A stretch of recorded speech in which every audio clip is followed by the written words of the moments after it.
ఉంది కదా.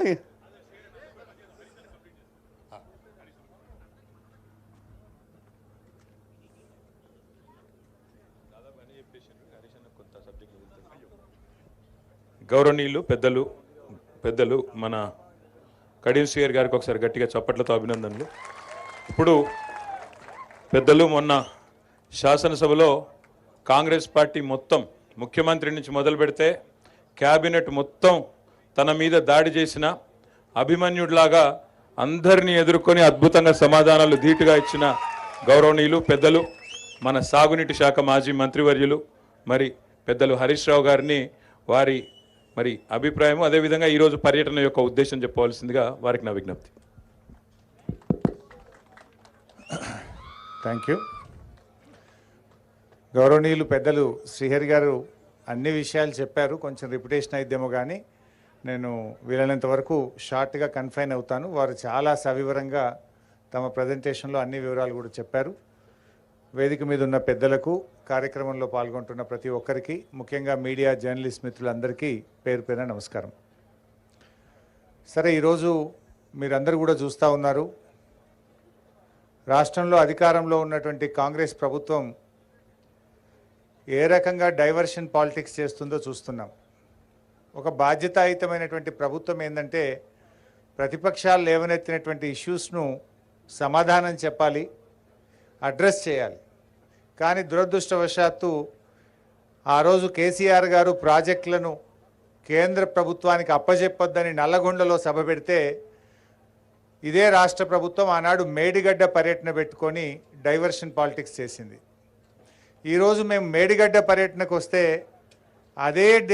అదే సమయానికి పాలమూరు ఎత్తిపోతల పథకాన్ని దగ్గర ఇంకో యాత్ర పెడతా ఉన్నారు. అంటే ఏంది ఇది? ఒక చిల్లర మల్లర ప్రయత్నం తప్ప ఇది ఒక బాధ్యతాయుతమైనటువంటి ప్రభుత్వం వ్యవహరించేటువంటి విధానం కాదు. అంటే ప్రతిపక్షానికి స్పేస్ లేకుండా తాము ఆక్రమించుకోవాలనే ఒక చీప్ టాక్టిక్స్, ఒక చిల్లర ప్రయత్నం తప్ప ఇందులో ఒక పైశాచిక ఆనందం తప్ప ఒక ప్రభుత్వం యొక్క విధానం కాదు, ఒక ప్రభుత్వం అవలంబించేటువంటి పద్ధతి కానే కాదని కూడా ఈరోజు చెప్పుకోక తప్పదు. ఎందుకంటే ఇవాళ మనం చూసాం, ఇవాళ మేము మేడిగడ్డ దగ్గరికి వెళ్తున్నాం అనగానే హైదరాబాద్లో కాగ్ రిపోర్ట్ మీద ఒక మీటింగ్ పెట్టడం, అటు పాలమూరుకు వెళ్ళడం, ఉత్తమ్ కుమార్ రెడ్డి గారు హడావిడిగా ప్రెస్ మీట్లు పెట్టడం, అంటే ఇవన్నీ కూడా ఒక రకంగా మేము విజయం సాధించామని చెప్పొచ్చు. ఆనాటి మా నల్లగొండ సభ, మా నాయకులు కేసీఆర్ గారు పెట్టిన నల్లగొండ సభ కాంగ్రెస్ ప్రభుత్వం మెడలు వంచి మేము కేఆర్ఎంబీకి ప్రాజెక్టులు అప్పజెప్పము అని అసెంబ్లీలో తీర్మానం చేయించింది నల్లగొండ యాత్ర. ఇవాళ మా మేడిగడ్డ యాత్రకు కూడా బేంబేలెత్తిన ప్రభుత్వం ఉత్తమ్ కుమార్ రెడ్డి గారు ఇలా హైదరాబాద్లో ప్రెస్ మీట్ పెట్టి ఇక మేము తొందరగానే రిపేర్ చేయిస్తాము, ఆ ఎన్డీఎస్ఏ రిపోర్ట్ రాగానే ఒక నెల వరకు రిపేర్ స్టార్ట్ చేస్తాము అని అయితే ఇవాళ ఆయన నోట చెప్పించినామంటే మా యాత్ర ఒక పాక్షిక విజయాన్ని సాధించిందని కూడా చెప్పుకోక తప్పదు. అంటే ఒక రకంగా ఇవాళ మేము వాళ్ళ మీద పెట్టిన ఒత్తిడికి ఈ ప్రభుత్వం దిగి వస్తున్నటువంటి పరిస్థితి ఉంది. కానీ బాధ్యతాయుతమైన ప్రభుత్వం ఏం చేయాలి? వాస్తవానికి 3 నెలలు అయింది, దాదాపు మీరు అధికారంలోకి వచ్చి 3 నెలలు అయినా ఈ ప్రాజెక్టును పునరుద్ధరించడానికి ఈ రోజుకు ఒక్క అడుగు ముందుకు వేయలే. మీరు ఏమనంటే ఎన్డీఎస్ఏ రిపోర్ట్ అని చెప్పి కాలయాపన చేసి రేపు వర్షాకాలంలో ప్రాజెక్టు పూర్తిగా దెబ్బతీయాలనే ఒక కుట్ర ఈరోజు మీలో కనబడుతున్నటువంటి పరిస్థితి ఉన్నది. బట్ ఏది ఏమైనా ఇవాళ మా పర్యటన ముఖ్యంగా ఈ ప్రభుత్వం గత కొంతకాలంగా ముఖ్యంగా కాళేశ్వరం ప్రాజెక్టు మీద చేస్తున్న కుట్రలను బట్టబయలు చేయాలని, ఈ ప్రాజెక్టు యొక్క నిజస్వరూపాన్ని ప్రజలకు తెలియజేయాలని, ప్రాజెక్టు పునరుద్ధరణ చర్యలు యుద్ధ ప్రాతిపదికన ప్రారంభించాలని ప్రభుత్వం మీద ఒత్తిడి పెట్టాలనే ఉద్దేశంతోనే ఈరోజు మేము మేడిగడ్డకు రావడం జరిగింది.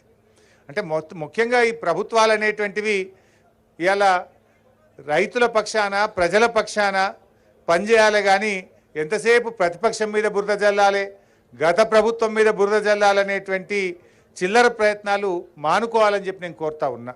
అంటే పార్లమెంట్ ఎన్నికల్లో ఓ 4 సీట్లు ఎక్కువ పొందాలి, గత ప్రభుత్వాన్ని బదనాం చేయాలనేటువంటి ఒక దుగ్ధ తప్ప ఈ ప్రభుత్వంలో ఇంకోటి కనబడతలేదు.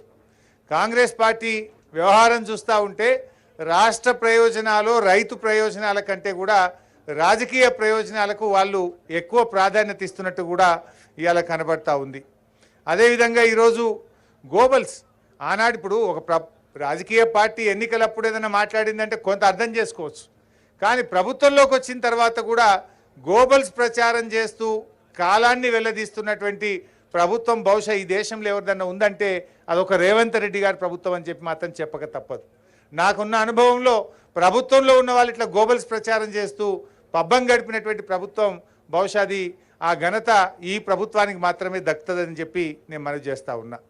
జనరల్గా మెగా ప్రాజెక్టులు కట్టినప్పుడు అక్కడక్కడ కొన్ని సాంకేతిక ఇబ్బందులు తలెత్తుతాయి. ఇంత పెద్ద మెగా ప్రాజెక్టులో సమస్య వచ్చింది. ఇలా కాళేశ్వరం అంటే ఇప్పుడే పెద్దలు శ్రీహరి గారు చెప్పారు, 100 కాంపోనెంట్లలో మేడిగడ్డ ఒక కాంపోనెంట్. ఆ మేడిగడ్డలో 86 పియర్స్లో 2-3 పియర్స్ దెబ్బతిన్నాయి. 100 కాంపోనెంట్లలో మేడిగడ్డ ఒకటి, మేడిగడ్డలోని 86 పియర్స్లలో 2-3 పియర్స్లు దెబ్బతింటే మొత్తం కాళేశ్వరమే దెబ్బతిన్నదనేటువంటి ఒక గోబల్స్ ప్రచారాన్ని మీరు చేసే ప్రయత్నం చేస్తూ ఉన్నారు. ఇప్పుడు వర్షాకాలం వచ్చేలోపు పునరుద్ధరణపై దృష్టి పెట్టండి, రైతులకు మళ్ళీ నీళ్ళు ఎట్లా ఇవ్వాలనో ప్రయత్నం చేయండి. ఆ రకంగా ఇలా ముందుకు పోవాల్సినటువంటి బాధ్యత ఇవాళ ఈ ప్రభుత్వం మీద ఉంది. ముఖ్యంగా ఇప్పుడు మనం అన్నారం బ్యారేజ్ దగ్గర ఉన్నాం. ఇవాళ మేము ఇంజనీర్స్తో కూడా మాట్లాడినాం, అక్కడ మేడిగడ్డ దగ్గర మాట్లాడినాం, ఇక్కడ అన్నారం దగ్గర కూడా మాట్లాడాం. ఇవాళ అన్నారం బ్యారేజు దాదాపు ఇంటాక్ట్గా ఉంది, సుందిల్లా అన్నారం. మనం కొద్దిపాటి ఏదైనా మరమ్మతులు కానీ కొంత గ్రౌటింగ్ కానీ ఏదైనా మినిమం రిపేర్స్లోనే అన్నారంను ఈ వర్షాకాలంలోపే దాన్ని పూర్తి చేసుకోగలిగితే వచ్చే వర్షాకాలానికి అన్నారం నుంచి మనం కాళేశ్వరం ఆయకట్టు కొంతవరకు మీట్ అయ్యే అవకాశం ఉంటుంది. అన్నారంకు దాదాపు 36 స్ట్రీమ్స్ ఉన్నాయి. మానేరు కూడా అన్నారంకి వచ్చి జాయిన్ అవుతుంది. మనము ఇక్కడ నుంచి కొంత నీళ్ళని తీసుకోవచ్చు. వరద తగ్గిన తర్వాత అవసరమైతే ఒక కాపర్ డ్యామ్ కూడా వేసుకొని మనం మేడిగడ్డ పంపుల్ని కూడా ఉపయోగించుకొని కాళేశ్వరం ఆయకట్టును పూర్తి స్థాయిలో మరి రైతుల ప్రయోజనాలు కాపాడేటువంటి అవకాశం ఉంది. మేము అందువల్ల మేమేం కోరుతున్నాము, రాజకీయాలు తర్వాత చేసుకుందాం, ఎన్నికలప్పుడు రాజకీయాలు ఏదైనా చేసుకుందాం, రాజకీయాలకు సమయం కాదు ఇది. ఒక బాధ్యతాయుతమైనటువంటి ప్రభుత్వం తక్షణమే యుద్ధ ప్రాతిపదికన వచ్చే వానకాలంలో తిరిగి రైతులకు నీళ్ళు ఎట్లు ఇవ్వాలనో దాని మీద ఇలా దృష్టి పెట్టండి, దాని మీద మీరు ప్రయత్నం చేయండి. లేదంటే అఖిలపక్షం పిలవండి, అన్ని రాజకీయ పార్టీలను పిలవండి, మేము వచ్చి మీకు చెప్తాం ఎట్లా చేయాలనో, కావాలంటే మా సూచనలు కూడా మీకు అందిస్తాం. అంతే తప్ప కాలయాపన చేయొద్దు, రైతుల జీవితాలతో ఆడుకోవద్దు, రాష్ట్ర ప్రయోజనాలు దెబ్బతీయొద్దని చెప్పి మేము ప్రభుత్వానికి పదే పదే విజ్ఞప్తి చేస్తూ ఉన్నాం.